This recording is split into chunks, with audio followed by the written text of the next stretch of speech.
Avatar The Last Airbender. Unless you live under a rock, you've probably heard of it. The Nickelodeon cartoon with all the magic and action a kid could ask for. Right? Sure, it has those things, but that is just the tip of the iceberg.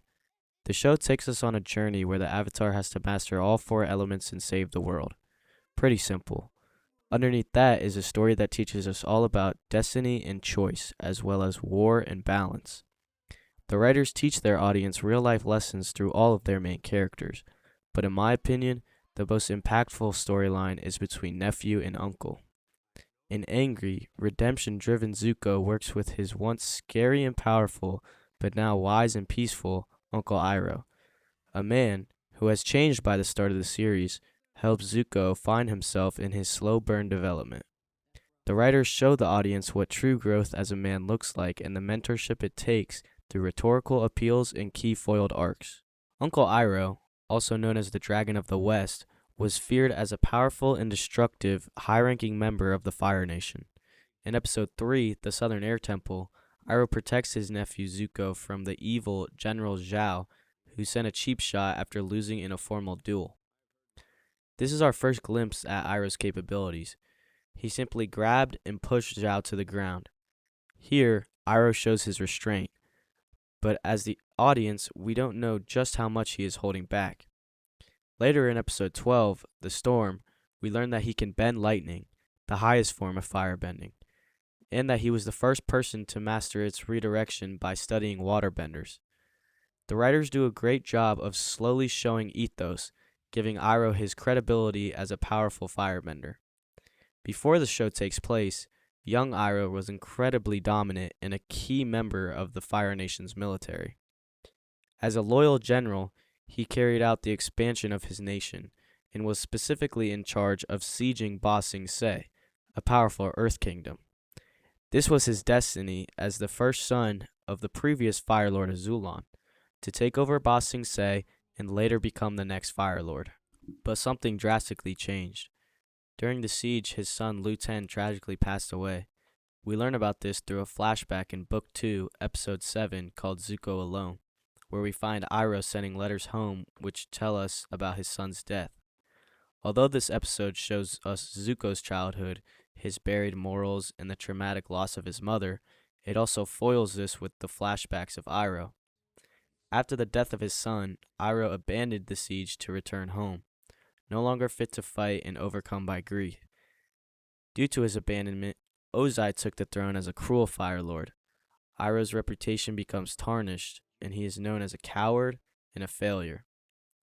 Lu Ten's death completely changed Iroh and shifted his identity from the Dragon of the West to a loving mentor for a young Zuko who was banished for talking out of turn. This episode tells us that Iroh has been in a similar position to Zuko, and those experiences are what made him change for good. As an audience, we might not know it yet, but Zuko can too. Let's go back to the one statement that put Zuko in the position he's in. In the same episode we see Iroh bending lightning, we also see Zuko's backstory from Iroh. We follow Zuko into a Fire Nation war meeting where respect is imperative. Zuko speaks out of turn when he learns about the Council's plan to sacrifice Fire Nation lives as bait.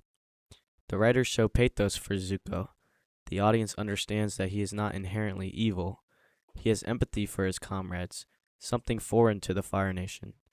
In his outburst, Zuko disrespected the entire room, and the room belongs to the Fire Lord. He was forced to duel his own father. He begged for mercy, but did not get any. One of my favorite lines from the show occurs in this episode. Ozai tells Zuko, "You will learn respect, and suffering will be your teacher," before he slashes his face with fire. Zuko is clinging to get his honor back, and capturing the Avatar seems to be his only way. Iroh's transformation turned him into a real man. Instead of being power-hungry and toxic, he has restraint that he tries to instill in his nephew. He is a moral compass to a confused Zuko. But Zuko's transformation is unlike Iroh. There isn't a single moment that causes him to change. He gradually builds up to his true destiny. In Book 1, the most we see is the truth of his banishment and the fact that he is human with emotions besides anger. In Episode 13, called The Blue Spirit, he saves Aang, the avatar he is supposed to capture, from captivity, but not for the sake of Aang's life. Zuko wants to be the one to turn in the avatar for himself and restore his honor. But in a dialogue with the avatar, he's asked if they could have been friends. Here, Zuko retaliates with combat, showing that he is not ready to change. In Book 2, he internally struggles and questions if he agrees with the Fire Nation anymore after seeing how bad life is for the rest of the world. Being banished allowed him to live on his own and start thinking for himself. However, by the end of this book, he joins back with his evil sister Azula. Finally, in Book 3, Zuko realizes his true destiny to destroy his father and help the Avatar bring balance to the world. Iroh's moral anchor finally gets through to his nephew. Even though Zuko rejected him for so long, he realizes that his uncle is the only person who loves him unconditionally, not his father. But it's not as simple as just turning good. Zuko struggles with his moral compass. It has been pointing the wrong way for so long that even his firebending grows weaker when he tries to go straight. He breaks down emotionally on a vacation with his evil sister at a beach. He finally did something he thought would be right, but something feels wrong. His guilt of betraying Iroh eats him. He screams, "I'm angry at myself," finally looking inward, a step toward change. He doesn't understand what he's even doing anymore.